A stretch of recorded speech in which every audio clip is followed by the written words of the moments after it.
here we are again looking at the relativity between coordinate systems. And in this problem, we aren't dealing with actual values. We're dealing with the variables that are associated with values that are given. We're to find the velocity in terms of spherical coordinates, which is e theta, er, and e phi. And we're given the velocity here at u, which is the initial velocity. And we're to change it to this coordinate system right here. And let's take a step back before we actually get into calculating the sine and cosine and figure out what is going on with this coordinate system, because there's a very large jump between this x, y, and z, and e theta, er, and e phi.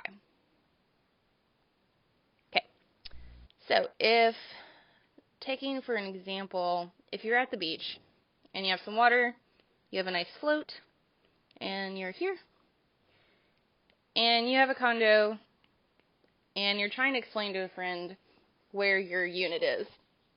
If you're to use x, y, and z, you'd say, I'm this far x, this far y, and then I'm up z here.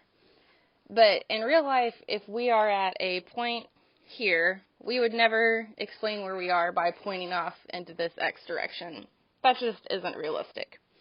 What you could say, if you're in the water, and say this time you're in a spherical tube, you have your condo, and this is the coordinate system that's given to you.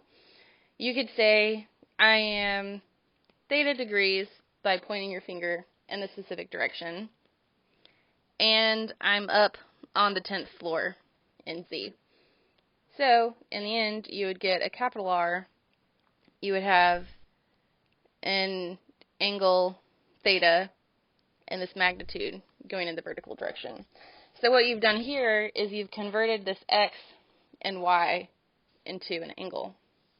But if for some reason you had a waterproof laser that measured distance, what you could also do is, if you're in the water with your tube and you're given x here with your condo, you could say that I am theta over, which gives you r, and your phi up, and with your little measurement thing you can say, and I'm r distance away. So you're given a very specific point. And from this coordinate system to this coordinate system here, you've converted this r and z into phi. So the difference between the three coordinate systems that we're dealing with is how many straight lines you have versus how many angles. And you'll always have this r distance here because you have to know how far away it is. So there's no more conversion that you can do. You can't have a third angle. So 1, 2, 3 lines, 1, 2 lines, and then here you just have theta, theta, and this distance. So what we're to find is this here, where we have e theta, e phi, and er.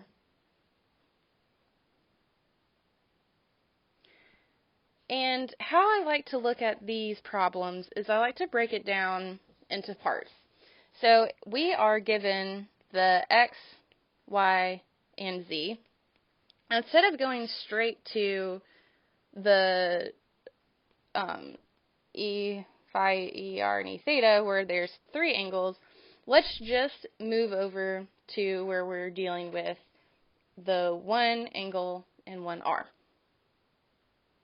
So what that looks like is pulling it down and saying that our u is in this direction, and we have theta here and lowercase r here.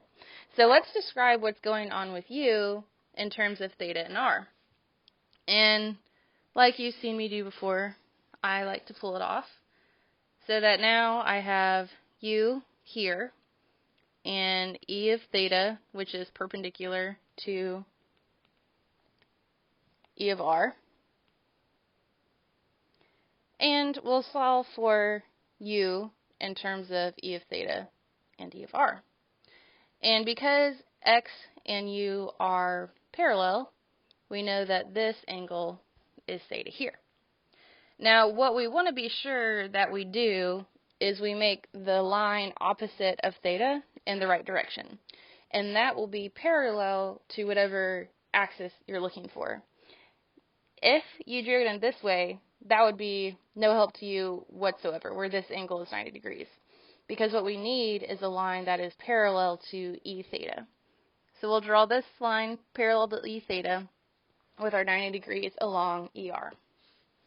Now, all you have to do is sine and cosine to solve for V theta and VR.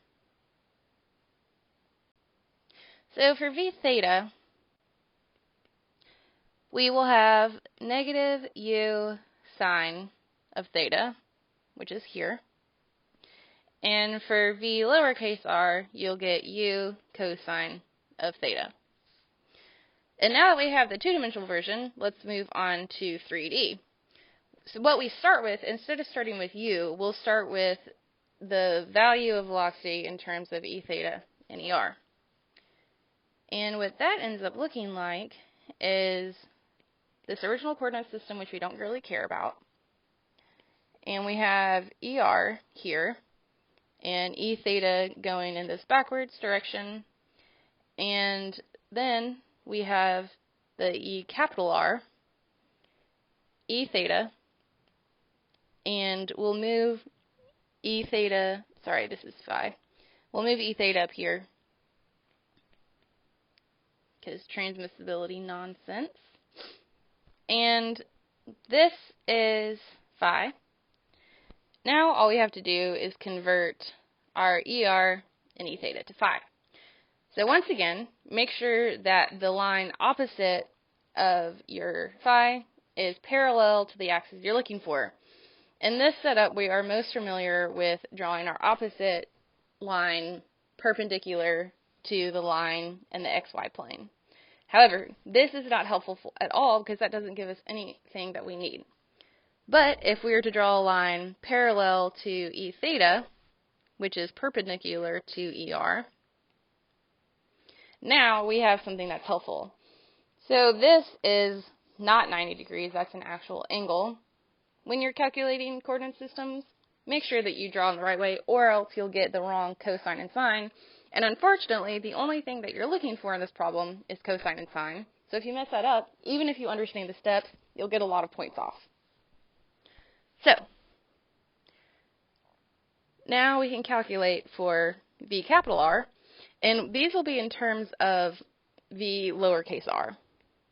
V lowercase r cosine of phi. And that ends up being, when you plug the values in, U cosine of theta cosine of phi. V phi is equal to negative VR sine of phi. That is negative U cosine theta sine of phi. So what we'll have is V theta, let me write that again, is the answer for velocity in terms of ER, velocity in terms of E phi, and up here we've actually already calculated velocity in terms of theta. So when you break it down, it becomes a lot easier than looking at this initial change in coordinate systems that we had at the beginning. This is a lot more complicated. You don't have to think of it in that way. Think of it in terms of going to the beach in your condo. First, you'll convert x to theta, then you'll convert what you found to phi.